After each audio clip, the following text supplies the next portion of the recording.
This is the first time I'm sharing this story, as I didn't feel ready to tell anyone until this point. I had never believed in paranormal or anything like that until the fateful day 7 years ago. I used to be one of those people who always was up for an adventure. I was never in a long-term relationship, as I could never stay in one place for too long. I was young and stupid and believed that I was invincible. I look back on what I was like back then, and I wish I could punch my younger self. I was in a pub in Ireland back in 2013 when a family friend walked up and started talking away. He was obviously drunk as a skunk and kept slurring his words. He kept bragging how he had climbed Mount Everest a few years ago. I gazed down at his rounded belly and knew part of his life was long over. The idea of climbing Mount Everest stuck in my head over the next few months. I began to train myself and climbed all of the mountains that I could in Ireland. But the only tiny little thing, so it wasn't that hard. I eventually believed that I was fit enough to climb Everest, and organised flights to get there. I had a lot of savings and I didn't care about the cost. I remember the first time I looked up at the imposing mass that Mount Everest was. It was as beautiful as it was terrifying. A small part of me at the time wanted to turn around and flee, but the arrogance of youth overruled common sense. There were a few climbers who were going up at the same time, and we quickly formed into a tightly knit group. There was a Kat and AJ, who were a married couple from America who loved to experience new things. There was also an English couple, Greg and Barry, who took the role of the parental figures. There was a couple of people with us, none of them relevant to the story. The climb itself was long and arduous, and I had never experienced such hardship in my life. I almost quit on a number of occasions, but the group kept me going. It helped me overcome any fear of doubt that was going on inside my head and kept my spirits high. The only thing we grew quiet is when we passed the body of a climber who had failed in their attempts to climb the mountain. A number of our group had given up, and we were slowly reaching the summit. The guide told us we may be 2 days away from the top. He kept trying to make us walk slower, but we were in high spirits and wanted to press on.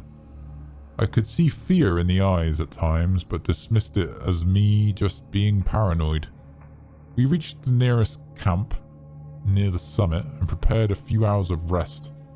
I was surprised to find and discover it was April Fool's Day, and I decided to play a couple pranks on the others later. We gathered up our equipment and we were ready to finish our journey. Our guide refused to let us move and pleaded us to leave it for one more day. I could see the concern on everyone's face, but I had to do pretty much effort into this and wanted to finally finish what we had started. I convinced the others to come with me and we set off without our guide. The next few hours were probably the hardest we had since we started this. It was a constant effort to keep ourselves going and not give up. I had a weird feeling that someone was watching me and kept noticing stuff moving out of the corner of my eye. The mood in the group was very tense, and we were all freaked out. Our mood vastly improved as we finally reached the top and gazed around the beautiful panoramic views that were all in direction.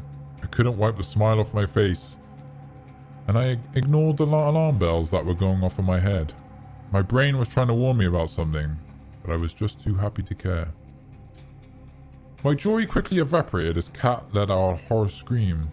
I spun around to see her standing there gazing down at her feet.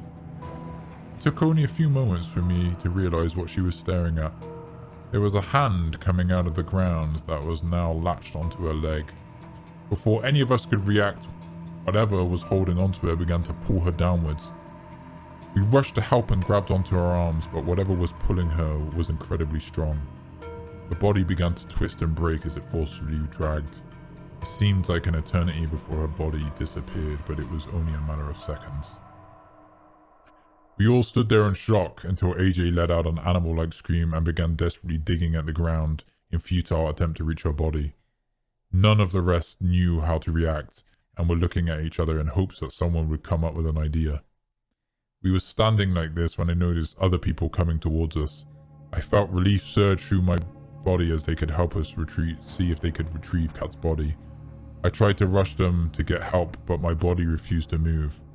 I felt my blood run cold as the other group got closer.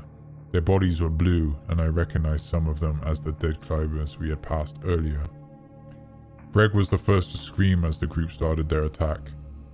AJ didn't even realize that they were here before they overwhelmed him.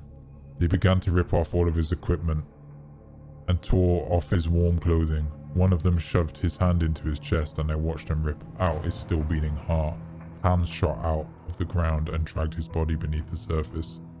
Greg and Barry were now standing back to back and were desperately trying to get a hold of the dead climbers who were circling them and waiting to pounce. The climbers suddenly all attacked at once. Barry and Greg were immediately trapped beneath all of the bodies. Their screams were quickly cut off by the dead climbers ripped out of their hearts. I now stood alone with the dead climbers all around me. They gazed at me with their frozen eyes and waited. I don't know what came over me at this time, and I just reacted, and it definitely saved my life. I grabbed 2 of the ice axes we had used to climb and just charged at one of them that blocked the way we came up. I managed to knock him out the way, but I felt my arms latch onto an attempt to stop me. I used the axes to quickly fall off them as they came close. They moved back and let me pass, but I was still wary about trying anything. I can barely remember the climb down to the rat camp. I could feel eyes on me the whole time as they watched me leave. I finally reached the camp, and the guide wasn't surprised that I was alone. He just gazed at me with annoyance on his face and told me that we should have listened to him. He sat me down and explained that there is a curse on this mountain, and every 7 years the dead rise for one day and will kill anyone that gets in their way. I lost 3 of my toes to frostbite on the descent. Became almost like a hermit in the last few years. I know that 7 years have passed, and I beg you to stay away from Mount Everest. There's more to fear on that mountain than just the snow and ice.